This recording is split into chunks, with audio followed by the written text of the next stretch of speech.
நமஸ்காரம். நான் உமா விஜய் பேசுகிறேன். இந்த தென்னிந்திய திருத்தலங்கள் யூடியூப் சேனலுக்காக வேண்டி இன்றைக்கி 471வது பகுதியாக பார்க்க போகிறது ஒரு சிவாலயம் தான். இந்த சிவாலயத்தோட சிறப்பு என்னன்னு பார்த்தேன்னாக்க, இங்கே இருக்கிற நந்தி பகவானுக்கு குதிரை முகத்தோடு இருக்கார் அவர். அதோடு சேர்த்து இந்த ஸ்தலத்தை ஈசனியே குரு பகவானாக வழிபட்டு குரு பகவானுக்கு செய்யக்கூடிய அதே மாதிரி மஞ்சள் கலர் வஸ்திரம் சாத்தி கொண்டக்கடலை நெய்வேத்தியம் எல்லாமே இங்கே நடக்கிறது. இந்த ஸ்தலம் எங்கே இருக்குது, இந்த கோவில் எங்கே இருக்குதுன்னு சொல்லி கேட்டோம்னா, திருநெல்வேலியில் இருக்கக்கூடிய முரப்ப நாடு அப்படிங்கிற பகுதி தான் இது.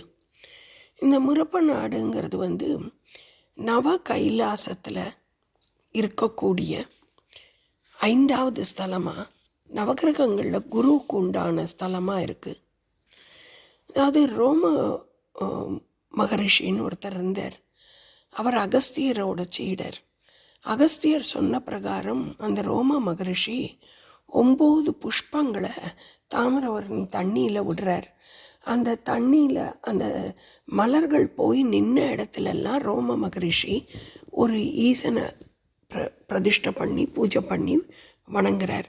அந்த மாதிரி அவர் விட்ட 5வது மலர் தான் இந்த ஸ்தலம். இந்த ஸ்தலத்தை பற்றி போய் பார்க்கக்கூடிய பாக்கியம் கிடைச்சபடியாக உங்களோட பகிர்ந்துக்கிறேன். அதுவும் என்ன மாதிரி பாக்கியம்னாக்க, ஒரு நாள் காலையில் நான் போயிருந்தபோது அங்கே காலையில் திருப்பள்ளி எழுச்சி நடக்கிறது. அந்த திருப்பள்ளி எழுச்சி நடந்து சுவாமியை பார்க்குற பாக்கியம் கிடச்சிது.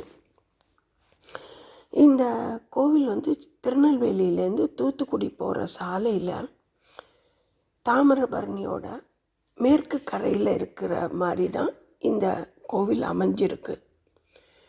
இங்கே திருமண தடை, கல்வியில் சிறந்து விளங்கிறதுக்கு, புத்திர பாக்கியம் கிடைக்கிறதுக்கு, சகலவிதமான தோஷங்கள் நீங்கிறதுக்கு, கடன் தொல்லை, அதுக்கப்புறமா ரோக விமோசனம், நோய் நொடி நீங்கிறது, இது எல்லாத்துக்குமே இந்த ஸ்தலத்தில் வேண்டின்றா நடக்கும் அப்படின்னு சொல்லப்படுறது. புராண காலத்தில் இந்த ஊரோட பேர் கோவில் 10 அப்படின்னு சொல்லி அழைக்கப்பட்டு இப்போ முரப்ப நாடுன்னு சொல்லப்படுறது.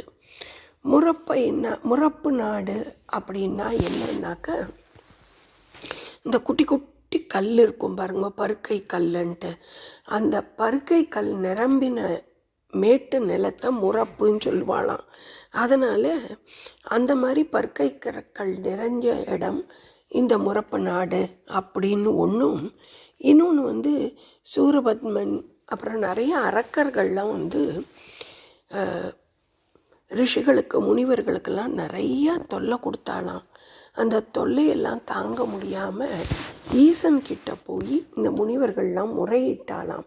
அந்த முறையிட்டதுனால இந்த ஊருக்கு முரப்பு நாடு அப்படின்னு பேர் அப்படின்னும் தெரிஞ்சிருந்தது.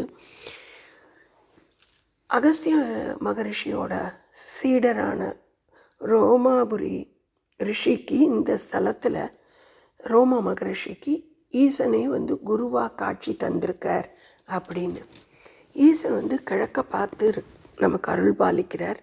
சுவாமியோட பேர் கைலாசநாதர். அம்பாள் தனி சந்நிதியில் தெற்க பார்த்து வெளியில் சுவாமியோட மகாமண்டபத்துக்கு வெளிப்பக்கத்தில் இருக்கக்கூடிய இடத்துல தெற்க பார்த்து இருந்து நமக்கு காட்சி தரா. ஒரு கையில் புஷ்பம் வச்சுருக்கா, இடது கையை கீழே தொங்க போட்டுண்டு நின்ன கோலத்தில் அவ்வளவு அழகாக அம்பாள் நமக்கு காட்சி கொடுத்துட்டுருக்கா. இந்த முரப்பு நாடுங்கிறது இந்த கோவிலை வல்லால மகாராஜா கட்டினார் அப்படின்னும் சொல்லப்படுறது. ஆனாலும் இந்த கோவிலோட வரலாறுன்னு பார்த்தோம்னாக்க,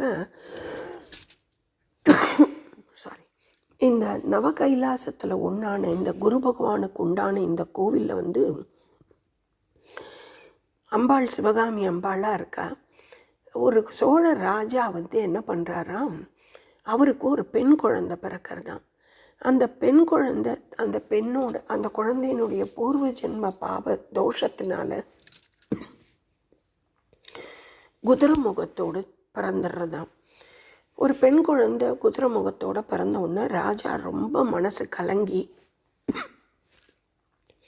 ஈசனை வேண்டிண்டு பூஜை பண்ணுறாராம். அப்போ அசரீரியாக ஈசன் வந்து இந்த மாதிரி திருநெல்வேலி பக்கத்தில் தாமிரவர்ணி ஆடு ஓடுற இடத்துல முறப்ப நாட்டில் வந்து நீ வேண்டிண்டு உன் குழந்தையும் கூட்டுன்னு வந்து இங்கே தீர்த்தமாடி வேண்டிண்டா குழந்தைக்கு விடிவு கிடைக்கும்னு சொல்லி அசரீரியாக சொல்கிறாராம். அந்த மாதிரி அந்த ராஜாவும் தன்னோட பெண் குழந்தையை கூட்டுண்டு இந்த இடத்துக்கு வராராம். இங்கே இருக்கக்கூடிய தீர்த்தம் தாமிரவர்ணி தீர்த்தம் வந்து தட்சிண கங்கை அப்படின்னு சொல்லப்படுறது. அதுக்கு என்ன காரணம்னாக்க தெற்கு பகுதியிலேருந்து ஓடுற அந்த நீரானது அப்படியே திரும்பி மாறி வர்றபடியாக இந்த இடத்துக்கு தட்சிண கங்கை அப்படின்னு பேர் இந்த தீர்த்தத்துக்கு. இந்த தாமிரவர்ணி தீர்த்தம் தான் இங்கே இருக்குது. இந்த தாமிரவர்ணி தீர்த்தத்தில் வந்து குளிச்சுட்டு அவர் வேண்டிக்கிறாராம். அப்போ வேண்டிக்கும் போது குழந்தையோட அந்த முகம் மாறி பெண் முகமாக கிடச்சிட்றதாம். அந்த குழந்தையோட பூர்வ ஜென்ம பாவங்கள் எல்லாத்தையும் அங்கே இருந்த நந்தி பகவான் தான் ஏற்றுன்ட்டாராம். அதனால் இந்த ஸ்தலத்தில் நந்தி பகவான் குதிரை முகத்தோடு நமக்கு காட்சி தரார். ஈசனுக்கு நேர் எழுத்த மாதிரி காட்சி தரார். இங்கே வந்து இருக்கக்கூடிய மற்ற விசேஷங்கள் என்னன்னு சொல்லி பார்த்தோம்னாக்கா, இங்கே இருக்க ஒரு பிள்ளையார் சன்னதி. பிள்ளையார் சன்னதிக்கு வெளியில், பிள்ளையார் சன்னதிக்கு முன்னாடியே பார்த்தோன்னா 2 பிள்ளையார் துவாரகபாலர்களாக இருக்கார். ஒரு பிள்ளையாருக்கு 2 துவாரகபாலர்கள் பிள்ளையாராகவே இருக்கிறது இந்த ஸ்தலத்தில் தான் நான் பார்த்தேன். அது ஒரு வித்தியாசமானது. நந்தி பகவான் வந்து குதிரை முகத்தோடு இருந்தது இன்னொரு வித்தியாசமானது. அதே மாதிரி இங்கே வந்து பைரவர் இருக்கார். ஒரு சந்நிதியிலேயே 2 பைரவர் தெரிகிறார். ஒருத்தர் வந்து வாகனத்தோட நாய் வாகனத்தோடு நிற்கிறார். அவருக்கு வந்து கால பைரவர்னு பேர். அவருக்கு பக்கத்துலேயே நாய் வாகனம் இல்லாமல் ஒரு சின்ன பைரவர் இருக்கார்.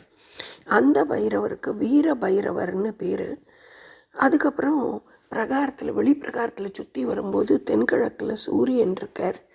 அப்புறம் ஜுரதேவர், சப்தகன்னியர், பஞ்சலிங்கம், அப்புறம் தென்மேற்கில் வந்து கன்னி விநாயகர், அப்புறம் நாயன்மார்கள், வள்ளி தேவி யானையோடு சேர்ந்த முருகர், சனீஸ்வரர் எல்லாரும் இருக்கா. இங்கே வடக்க பார்த்த மாதிரி அதிகார நந்தி இருக்கிறதையும் பார்க்க முடிஞ்சது. இந்த கோவிலில் வந்து விஜயநகர மன்னர் அச்சுத தேவராயர்னு ஒருத்தர் 11ஆம் நூற்றாண்டில் வாழ்ந்தவர். அவரோட காலத்தில் இருந்த ராமராயன்கிற ராஜாவும் அவரோட தம்பியான விட்டலராஜன் அப்படிங்கிற விட்டலராயன்ட்டு, அந்த விட்டலராயன்கிறவர் வந்து ஒரு விஷ்ணு பக்தர். ஆனாலும் அவர் வந்து இந்த ஸ்தலத்தில் இருந்த ஈசனை வழிபட்டதாக கல்வெட்டுகளில் சொல்லப்படுறது அப்படிங்கிறது தெரிஞ்சின்ற ஒரு விஷயமா இருக்குது. இந்த அம்பாள் வந்து சிவகாமி அம்பாள் நின்ன கோலத்தில் நான் போனபோது தங்க கலசம், அன்றைக்கி சுவாமி எல்லாருக்குமே தங்க கவசம் சாத்தி இருந்தா. இன்னும் சொல்லப்போனால் நந்தி பகவானுக்கு குதிரை முகமும் தங்க கலசத்தோடு இருந்தது. அது பார்க்குறதுக்கு அவ்வளோ கண்கொள்ளா காட்சியாக இருந்தது. இங்கே வந்து ஒரு கல்லில், ஒரே ஒரு கல்லில் மகாவிஷ்ணுவோட 10 அவதாரங்களும் வடிக்கப்பட்டு இருக்கிறதையும் பார்க்க முடிஞ்சது. கோவிலில் அதை தவிர ஊஞ்சல் மண்டபம், மணி மண்டபம் எல்லாம் இருக்குது. இந்த மார்கண்டேயர் என்றும் 16ன்னு வாங்கின மார்கண்டேயரோட பரம்பரைக்காராக தான் இந்த கோவிலில் பூஜைகளில் செஞ்சுட்டு இருந்தா. மிருகுண்டு முனிவர் இங்கே தரிசனம் பண்ணியிருக்கார். அதே மாதிரி ராமர் வந்து தென்பகுதிக்கு போகும்போது இந்த ஸ்தலத்துக்கு வந்து பூஜை பண்ணியிருக்கார் அப்படிங்கிறதும் தெரிய வந்த விஷயங்களாக இருக்குது. இந்த கோவிலை பற்றி படித்த விஷயத்தில் ஸ்தல விருட்சமாக பலாமரம் இருக்குது. இந்த கோவிலோட பூஜைகள் வந்து காரண ஆகமப்படி செய்யப்படுறது அப்படின்னு சொன்னார். இந்த குதிரை முகத்தோடு இருந்த குழந்தையை பெற்ற ராஜா தான் இந்த கோவிலை கட்டினார்னு ஒரு பக்கம் சொன்னாலும் வல்லாள மகாராஜால் கட்டப்பட்டது அப்படின்னும் இன்னும் ஒரு செவி வழி செய்தி இருக்குது. காஞ்சன மலைக்கு இந்த ஸ்தலத்தில் வந்து மோட்சம் கிடச்சிருக்கு அப்படிங்கிறதும் இந்த ஸ்தலத்தோட இன்னொரு விசேஷமாக இருக்குது.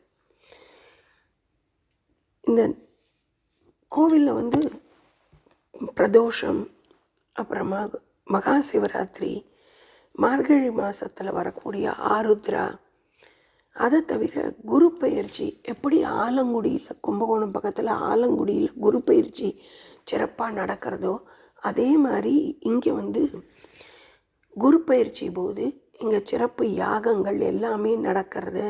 அதுக்கு காரணம் வந்து இங்கே ஈசனே குருவாய் அமர்ந்திருக்கிறபடியா அவருக்கு இங்கே ஹோமங்கள்லாம் ரொம்ப சிறப்பாக நடக்கிறது அப்படின்னும், குருவோட ஆதிக்கத்தில் பிறக்கக்கூடியவர்களான புனர்பூச நட்சத்திரக்காரா, விசாக நட்சத்திரக்காரா, பூரட்டாதி நட்சத்திரக்காரா, அதுக்கப்புறமா குரு ஆட்சி செய்யக்கூடிய தனுஷ் ராசியில் இருக்கிறவா, மூலம், பூராடம், உத்திராடம் நட்சத்திரம், அதுக்கப்புறமா உத்திராடம் 1ஆம் பாதம், அப்புறமா மீன ராசிக்கு உண்டான உத்திரட்டாதி, பூரட்டாதி, உத்திரட்டாதி, ரேவதி நட்சத்திரக்காரெல்லாம் இந்த கோவிலில் வந்து பூஜை பண்ணிட்டு போகிறா.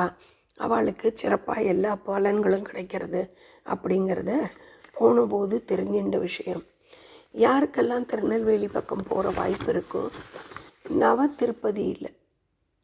திருப்பதியும் நவ கைலாசமும் இருக்குது. அந்த நவ கைலாசத்தில் 5ஆம் இடமாக குரு பகவானுக்கு உரிய ஸ்தலமாக இருக்கக்கூடிய இந்த முரப்பு நாடை போய் பார்த்து, இங்கே வித்தியாசமாக இருக்கக்கூடிய பிள்ளையார் சன்னதி, அதுக்கப்புறமா காலபைரவர் சன்னதி, பைரவர் சன்னதி, இரட்டை பைரவர், அதுக்கப்புறம் நந்தி பகவான் வந்து குதிரை முகத்தோடு இருக்கிறது, இது எல்லாத்தையும் பார்த்து அந்த சிவகாமி அம்பாள் சமேத கைலாசநாதரோட அனுகிரகத்தை எல்லாரும் பெறணும்னு சொல்லி வேண்டி இந்த வீடியோ முடிக்கிறேன். இந்த பதிவு பிடிச்சிருந்தால் லைக் பண்ணுங்க, கமெண்ட் பண்ணுங்க, ஷேர் பண்ணுங்க. நமஸ்காரம்.